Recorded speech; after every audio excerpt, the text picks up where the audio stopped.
बिस्मिल्लाहिर्रहमानिर्रहीम। नाज़रीन, आज के इस वीडियो में मैं आप दोस्तों को बताऊंगा कि बाजरे की पैदावारी शाखों में कमी और फसल के एक वक्त में सिटा ना निकालने की बुनियादी वजूहात क्या हैं। नाज़रीन, खाद की कमी से भी झाड़ बनाने की सलाहियत में तो कमी आती है और पैदावारी सिटों की तादाद कम होती है, जिससे पैदावार पर असर पड़ता है। लेकिन बहुत सारे काश्तकारों का कहना है कि बाजरे का अच्छा झाड़ बनने के बावजूद जिस वक्त फसल सिटा निकालने पे पहुंची है तो शाखें कम रह गई हैं। तो नाजरीन, दीगर मसाइल के साथ साथ इसकी एक बुनियादी वजह एक ख़तरनाक सुंडी है जिसका नाम है फॉल आर्मी वर्म। तो नाजरीन, बाजरे के काश्तकारों के लिए शायद ये एक नई सुंडी होगी, लेकिन मकई की फसल पर यह बहुत ज़्यादा नुकसान करने के बाद अब ये बाजरे की फसल को भी 3 साल से बहुत ज़्यादा नुकसान पहुंचा रही है। तो नाजरीन, ये सुंडी जो है ये फॉल आर्मी वर्म है। ये मकई, ज्वार, गन्ने और चावल की फसल पर सालाना पूरी दुनिया में $3 अरब का नुकसान पहुंचाता है।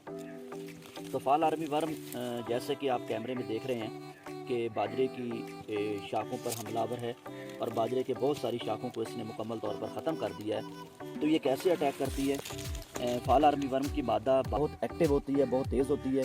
शाम के वक्त इसकी मादा बाजरे के पौधे की जहाँ पर बुनियाद शुरू होती है वहाँ पर पत्तों की निचली सतह पर 100 से 200 तक अंडे देती है, गुच्छों में देती है। और एक फॉल आर्मी वर्म की मादा अपने 14 दिन के साइकिल में 1000 से ज़्यादा अंडे देती है। 2 से 3 दिनों में इन अंडों से निकलने वाली सुंडियाँ पत्तों को खाएंगी। वैसे तो ये देखें, ये पत्तों पर, कोंपल पर, सिट्टे और दाने हर हिस्से को खाती हैं, लेकिन इब्तदाई मरहले में ये कोंपल पर हमला करेगी। जैसे कि आप दोस्तों को नज़र आ रहा है, शदीद हमले की सूरत में ये कोंपल को मुकम्मल तौर पर खा जाएगी। जैसे इस कोंपल को इसने मुकम्मल तौर पर ये खा गई है। आप ये देख रहे हैं कि ये कोंपल मुकम्मल तौर पर ये खा चुकी है। जब पौधे की कोंपल को मुकम्मल तौर पर खाएगी तो कोंपल मुकम्मल तौर पर खाने के बाद पौधे की बढ़ोतरी को ये ख़त्म कर देगी। इन शाखों की बढ़ोतरी जब ख़त्म हो जाएगी तो ये शाखें पैदावारी सिट्टा लेने के काबिल नहीं रहेंगी। इब्तदाई मरहले में ये ऐसे कोंपल को खाएगी और शदीद हमले की सूरत में कोंपल का जो ग्रोइंग पॉइंट है उसे मुकम्मल तौर पर ये ख़त्म कर देगी। और जब कोंपल की बढ़ोतरी मुकम्मल तौर पर ख़त्म होगी तो ये शाख कभी भी पैदावारी सिट्टा लेने के काबिल नहीं होगी।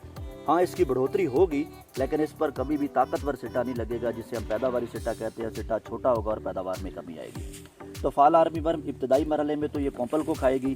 बाद की अगर बात की जाए तो ये जब फसल गो पे पहुंचेगी तो ये सिट्टे की ब्रैकेट्स को खाएगी और पत्तों को खाएगी। उसके बाद ये सिट्टे को खाएगी और जब फसल का कद बड़ा होगा, फसल मुकम्मल तौर पे टेस्लिंग पे पहुंच जाएगी, मुकम्मल तौर पे सिट्टा निकाल जाएगी, तो ये फॉल आर्मी वर्म टॉप पे जाएगा, पत्तों में सुराख करेगा और फसल का शदीद नुकसान करेगा। तो इस तरीके से ये फॉल आर्मी वर्म बाजरे की फसल को भी मकई की तरह ही नुकसान पहुंचाता है। और जैसे एक रिपोर्ट है कि ये मकई की फसल में 35 से लेकर 70% तक पैदावार का नुकसान करता है। तो 2-3 साल से बाजरे की फसल में भी ये लगभग इतना नुकसान कर रहा है और ज़रूरत इस चीज़ की है कि हमारे काश्तकार हजरात इस मसले पर तवज्जो दें और इस फॉल आर्मी वर्म को भी कंट्रोल करें। तो नाजरीन, आज की वीडियो का खुलासा यही है कि फॉल आर्मी वर्म जैसे बहुत सारी फसलों पे नुकसान करता है, इसी तरह ये बाजरे की फसल पर भी बहुत ज़्यादा नुकसान करता है। और बाजरे का और मकई का वक्त काश्त जैसे एक है, तो मकई भी साथ साथ लगी हुई है, बाजरे की फसल भी साथ साथ लगी हुई है। तो ये बाजरे की फसल को भी मकई की तरह बहुत ज़्यादा नुकसान पहुंचाता है और काश्तकारों को ज़रूरत इस चीज़ की है कि इस फॉल आर्मी वर्म का मुकम्मल कंट्रोल करें, ताकि ना सिर्फ इसका झाड़ मजबूत हो, इसकी सारी की सारी पैदावारी शाखें जो हैं वो सेहतमंद सिट्टे के काबिल हों और पैदावार में इजाफा हो। तो इसके इलाज के बारे में आप दोस्तों को अगली वीडियो में बताऊँगा। बहुत शुक्रिया। अल्लाह।